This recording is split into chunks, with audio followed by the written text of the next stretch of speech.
Senator Sifuna. Yes, Chairman, first, you know, my party leader likes to say, usione simba menyeshewa ukadhani ni paka.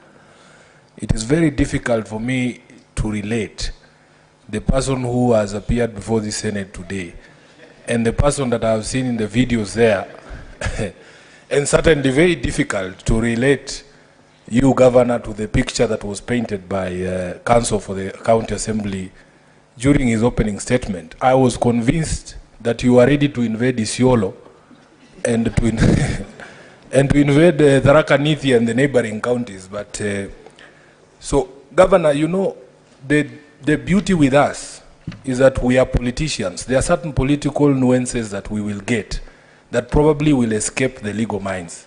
And we want you to deal with us as your political colleagues. You have been a member of parliament. This chair has been a member of parliament for a long time. There is things we know between us, and you know what I'm talking about. But let me begin. The case has been laid out here that there were two impeachment motions.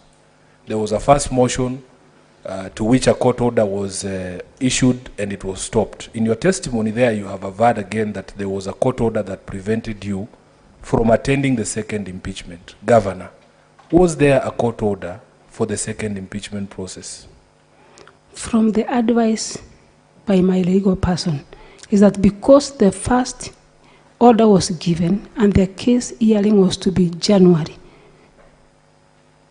he advised to me that it will be contempt of court. This was a second impeachment. You are saying your legal counsel advised you still not to appear for the second impeachment?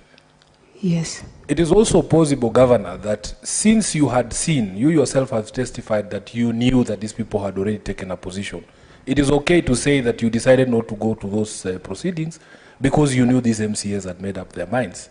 What we don't want to get a sense of, because we, as I said, we politicians pick up certain nuances. We know our own cleverness. So if we get the sense that you're being clever with us, it upsets us. So the second question, Governor, these appointments, you are aware that firefighting is a county government function. Yes. Firefighting is a county government function. So when you are asked and then you say that these people were going to be the ones making calls, in this area of Timau, what would you say would be the percentage number of people who have phones? Why would you need these two people to be the ones to call in case there are fires? What would you say? How many people in Timau don't have phones?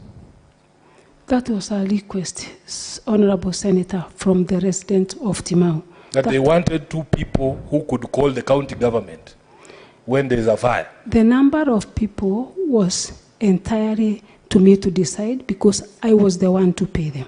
But these people were to make phone calls in the event there is a fire to the county government? Not only phone calls, but also give assistance to the areas that have been with such issues. Okay. Some more political cleverness. This question of the harassment of Honorable Mitili at this event where you are saying it was demanded by the crowd.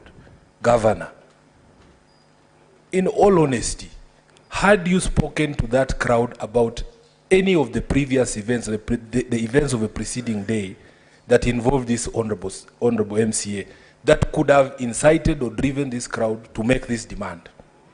It was my normal speech before he arrived, because I arrived before him.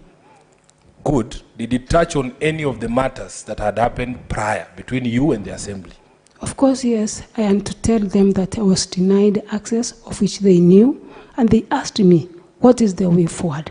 So you have seen us at rallies, here, all of us, saying, "Ni nyinyi mumesema sio mimi." Yes. You know we know what we are doing. Okay. Lastly, Chair, there is this question of the accusation that you are working with the opponents of these MCAs. And in fact, one of them has testified here, Chair.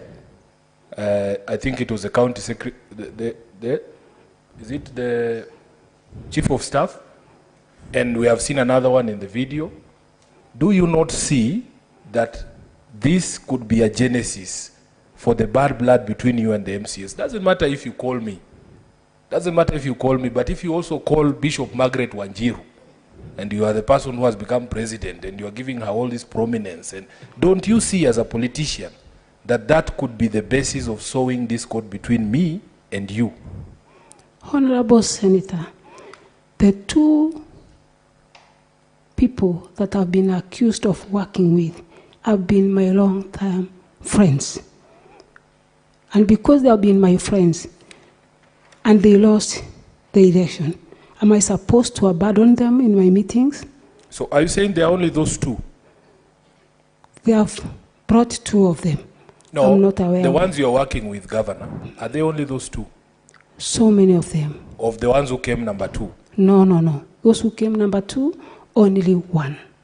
Okay. Finally, I want you to tell me, as a person who, I'm the Senator of Nairobi, I'm not intimately or intricately involved in the issues of Meru.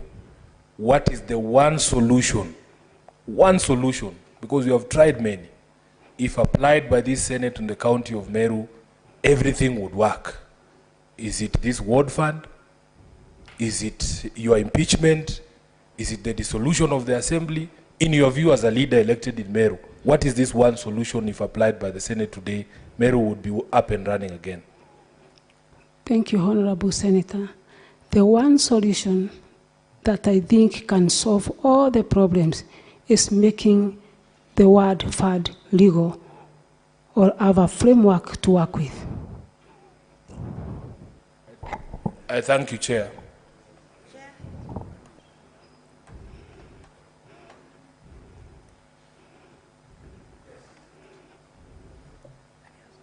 Chair, thank you. Thank you, Chair. Yes, thank you, Chair. Chair, because the Honorable Governor is a bishop,